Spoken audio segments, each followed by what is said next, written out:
پیغمبر سم فرمایي دوه وخت د ابو داود حدیث دی د دوه په دوه وخت کې چې سړی دعا وکړي الله قطعا نه ردی کې ردی نو ډیره کم ردی پیغمبر علیه الصلاۃ والسلام به دا دعا کوله یا اللهم ربنا آتنا فی الدنیا حسنه یا اللهم آتنا فی الدنیا حسنه فرق نه لري دواړه برابر دي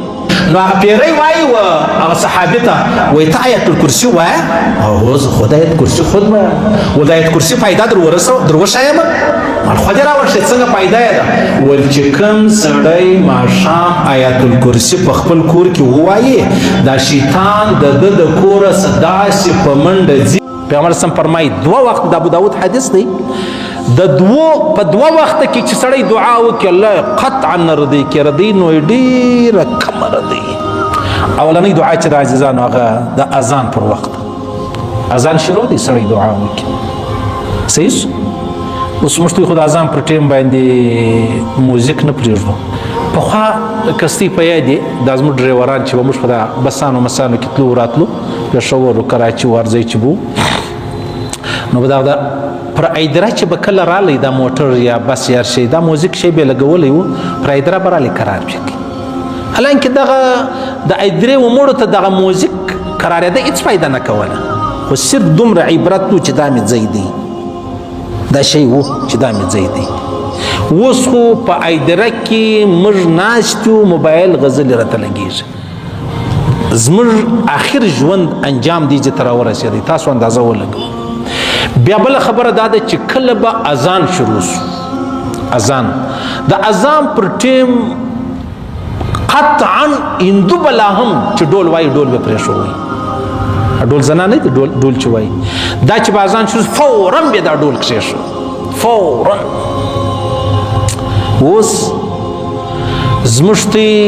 بابولاله چې ویل کېږي دا تر ګرده شپه د ډمانو زامن چې ورته ناست دی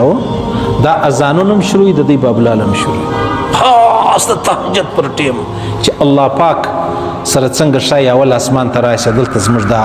آخري زور دی ډول والا سرنا والا تڼ والا نه دلته نازک ځوانان دا ځانونه سره څیري داسې پله اوړي را اوړي موږ ته په تراو کې میندلي یاست موږ ته د حج په میدان کې مې میندلي یاست جهاد به نو نه در یادوم بده خبره د جهاد خو نه اوس بیخي ډېر موږ هلته هم لیدلي یاست صحیح سو د اذان پر وخت سړی دعا وکړي د الله رسول فرمایي الله نه ردوي که ردوله نو بیا ډېره کمه ردوي اب هم یو شی چې الله یې ردوي که نه الله یې نه ردوي د اذان دی اذان دا زموږ تی پخوا زنانې چې به وي عزیزانو چې اذان به شروع سو دا زموږ په کور کې خو زموږ تی زنانې دي دا پړونه مړونه کې مور ده یا خور ده لور ده ورور دی زوی دی پړونې د سره شوه سوی نو خیر چې پر سر یې خو ډېره ښه خبره ده او که لیرې سي نو ګرده خپلوان دي پروا ډېره نه لري نو چې دا اذان به شروع سو فورا به دې زنانو د خپل سر پټ کوي اوس نه د پنجاب زنانې چې اذان شروع دی فورا سر باندې پړونې مړونې راکاشي دا ډېر ثواب دی ډېر اجر دی ښځې په دا خبرو نه پوهېږي زموږ کورو کې څه واده دی د یو نږدې ورېرې واده مې دی نو دا زنانې هغه نوکریزې مکریزې کیسې مېسې کولې دا د ښځو په ژوند کې دا نوکریزې ډېر غټ رول لري دا نو د دوی خوشحالي د غم وګر سره ورک دی صحیح سو دوی په غم کې د نوکریزو خلاف دی په شادي کې نوکریزې پر راځي بحث نوکري دا د دې نوکریزو دندو ته چې ما وکتل ما ول خدای بس ما از ما بچای نیم څه نوکریزې مکریزې ما ښه ارمانونه په وکړې په دوژق بیا نوکریزې نشته دی نه ایستې هلته هم نوکریزې غواړي صحیح سو دوې خبرې پکې راغلي ښه ارمانونه په وکړې هلته بیا نوکریزې نشته دی نه ایستې نو دا زنانې چې به وي دا محترمه زنانه هغه به چې په اذان شروع سو پر سر بیا پړونې راکش رابعه بصریه خو نو ډېره مشهوره ښځه تېره سوې ده دا چې کله وفات سو بیا چا په خوب ولید الله څه معامله د سره وکړه الله وبخښم ول پر چی وبخښل ولې وخت پر ډوډۍ ناسته وم ګوله مې جوړه کړې وه نو زما له سره دا چادر ښویېدلی و شکېدلی و نو بیا اذان شروع سو زما دا ګوله په لاس کې زما دا ګوله و خولې ته نږدې وه چې مال زه به دا ګوله کوم هلته اذان شروع سو ما ګوله خولې ته وانه چوله ما کښېښوله اول مې پټ د خپل سر چې دی هغه پټ کړي چادر و پړونې مې راکش کړي د هغه بعد بیا دا ګوله ما وکړه ول الله پاک راته وفرمیل پر یوه خبره دې بخښم مال یا الله پر چی شم بخښې ول پر دا خبره دې بخښم چې ته اذان شروع سو ګوله دې په لاس کې و نو په کار دا و تا به ګوله کړې وای په خوله کړې وای بیا به دې پړون راکش کړی و خو تا اول زما نم کوي زما ادب او احترام کوي ګوله دې کښېښه اول دې خپل سر پټ کوي زما د احترام د نامه الله اکبر الله اکبر بیا دې ګوله وکړ په دا خبره دې بخښم طبراني حدیث دی پیغمبر علیه السلام فرمایي چې په کومه محله کې اذان کیږي الله پاک پر دې محله عذاب نه راولي صحیح او بل مفتی شفیع صاحب لیکلي دی غالبا یو ډېر لوی الله والا و دا وفات سو تهجد ګزار چې وفات سو نو بیا د ده څنګ ته یو آهنګر اوسېدی دا اوسپنې شمې چې دا اوسېدی دام وفات سو چې وفات سو دغه آهنګر چې کوم درجه الله پاک ورکا و هغه بزرګ ته چې کومه درجه میلاو سوه بزرګ تاجد ګزارو الله والا یو آن به هم د دنیا کار نه کوي هغومره لویه درجه و ده ته میلاو سوه د آهنګر ته چا په خوب ولي پوښتنه ځینې وکړه دا ولي دا څنګه درجه درته میلاو سوه ول اوله خبره دا ده چې دا بزرګ به تهجد کوي زما په زړه کې به دا ومال یا الله ما ته هم توفیق د تهجد راکړې زه بیا غریب یم د بچیانو دپاره یو ګوله پیدا کوم بس نه یم ورپارېغه دویم ما دغه مړتول داسې پورته کړی و چې ما پورته کړی و چې هلته به اذان سو الله اکبر ما به داسې شاته وړی و ما بل وار نه کوي پر دې اوسپنه ما به دا مړتول کښېښوی زه لمانځه له تلم الله پاک پر دې خبره وبخښه الله پاک پر دې خبره وبخښله د اذان ډېر احترام کوي د اذان احترام چې موږ کوو دا د طالب غه نه کوو یا چې زه اذان کوم یا ته دا زما احترام نه دی دا د الله اکبر احترام دی دا د محمد رسول الله اشهد ان لا اله الا الله واشهد ان محمد رسول الله په دغه وخت پیغمبر اسلام مبارک فرمایي څوک دعا وکړي الله یې دعا نه ردوي الله یې دعا قبلوي الله دې موږ ته رانصیب کړي اذانونه خو هر ورځ کېږي اوس موږ هغه ځای ته رارسېدلي یو چې اذان وسي موږ نور پسې ګناهګاره سو ټیپ نه بندوم ډول نه بندوم موزیک نه بندوم او اتڼ نه بندوم صحیح سو حالانکه دا مودي نه دی مودي څونه بد سړی دی دا یو پروګرام یې کوي اذان شروع سو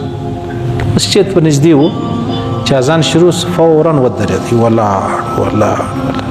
چې اذان ختم سو بیا چیش وکړي بیا خپل بیان وکړي یا د نامه دپاره هر شی چې ولو د الله د نامه احترام پکې راغلی دا یې موږ ته راوښود موږ یې نه کوو ده وکړي هر شي دپاره چې کړی د مسلمانانو دپاره یې وکړي چې یاره ستی اذان دی تستی دپاره ډېر محترم دی نو زه بیا وکړم ښه اوس څه چم په کوو صحیح موږ غیبت نه پرېږدو بهتان نه پرېږدو بدکاري نه پرېږدو شراب څښو الله عیاذ بالله استغفر الله اذان را باندې شروع شي موږ شراب نه پرېږدو مودي خپل بیان پرېږدو نو چاته به الله پاک ایمان صحیح ورنصیب کړي صحیح د اذان پر ټیم سړی دعا وکړي الله یې نه ردوي الله دې رانصیب کړي الله دې رانصیب کړي دعا د آخرت دعا وکړه دا اللهم ربنا اتنا فی الدنیا حسنه ډېره اسانه ما در وښوله ډېره اسانه دعا ورځې ملګري سره ته کول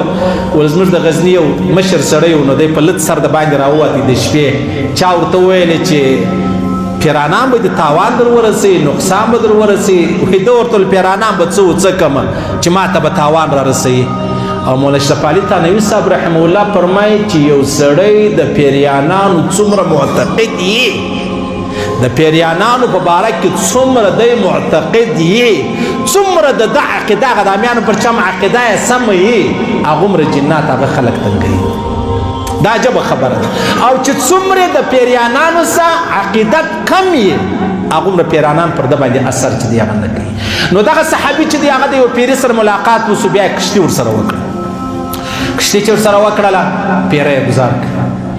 دویم واره بیا پیري ورته ویل چې یاره بیا در سره کول غواړم بیا یې ګزار کړه دریم واره بیا پیري ورته ویل خامخا دا یو ورله کشتي را سره وکړه غېږ را سره وباسه بس بیا دې منم هغه راولاړ سو دریم واره بیا ګزار کړي پیری چې ګزار یې کړي بیا هغه صحابي پوښتنه ځینې وکړه دا ستا لاسونه ولې دا رقم دي لکه د سپیانو ده دې ټول پیرانان دا رقم یاست اول یا موږ ټول دا رقم نه یو زیا زورور یم زه طاقتور یم نو هغه پیری وایي و هغه صحابي ته وایي ته آیت الکرسي ووایه او زه خود آیت کرسي خود وایم و د آیت کرسي فایده در وښیم مال خو دې راوښیې څنګه فایده یې ده ویل چې کوم سړی ماښام آیت الکرسي په خپل کور کې ووایي دا شیطان د ده د کوره څه داسې په منډه ځي لکه بېادبي دې ما پې بوده راواخله خر راواخله څنګه چغې نارې ویي څنګه د یو ځایه څه دی وځي دا پیری و دې صحابي ته وایي وایي دغه شیطان داسې د کوره داسې په منډه روان او تر سهاره پورې دا شیطان ستاسو کور له راځي نه پیغمبر علیه الصلاة والسلام به دا دعا کوله یا اللهم ربنا آتنا فی الدنیا حسنه یا اللهم آتنا فی الدنیا حسنه فرق نه لري دواړې برابرې دي اوس خبره داسې ده چې دا کومه دعا ما او تا د الله څخه غواړو چې یا الله ما ته په دنیا کې حسنه راکه یا الله ما ته په آخرت کې حسنه چې د هغه راکه وقنا عذاب النار یا الله د عذاب نار څخه د جهنم د اور څخه زما حفاظت وفرمایه او ما خلاص کا او ما ته امان راکه خبره داسې ده عزیزانو موږ دعاګانې ډېرې کوو زه هم دعاوې کوم تاسو هم دعاوې کوئ په دې دعاګانو کې بعضې داسې دعاګانې دي چې الفاظ ډېر کم دي او معنا یې د دنیا او د آخرت چې د هغه جوړیږي